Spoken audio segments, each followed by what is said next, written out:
వారి యొక్క కార్యక్రమం నిర్వహిస్తున్నాం. ఇటు కార్యక్రమాన్ని ఉద్దేశించి జిల్లా విశ్రాంత ఉద్యోగుల సంఘం అధ్యక్షుడు గౌరవనీయులు శ్రీనివాస్ శెట్టి గారిని మాట్లాడాల్సి కోరుతున్నాం. శుభోదయం. ఈ మైదానంలో ఈ జ్ఞాన చైతన్య వేదికని ఇదివరకు అనుకుంటుంటే ఇప్పుడు దాని పేరు మార్చాలి. ఎందుకంటే అంతర్జాతీయ జ్ఞాన వేదిక అనుకోవాలి. ఎందుకంటే ఇంతవరకు నాకు తెలిసిన కాడికి మన ప్రాంతము, మన రాష్ట్రము, మన దేశము చేసుకుంటుంటివి.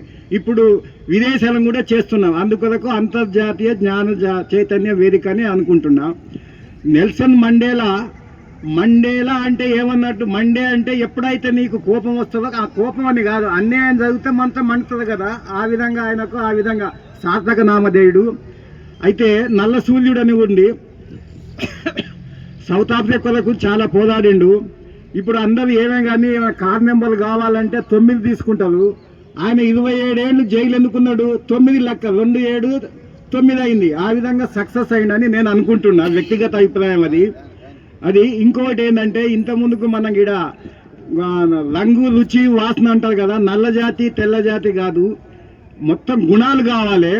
ఇప్పుడు కుల వ్యవస్థ కూడా వెనకటికి కుల వ్యవస్థ ఉన్నది, ఇప్పుడు కుల వ్యవస్థ నిర్మూలించాలి.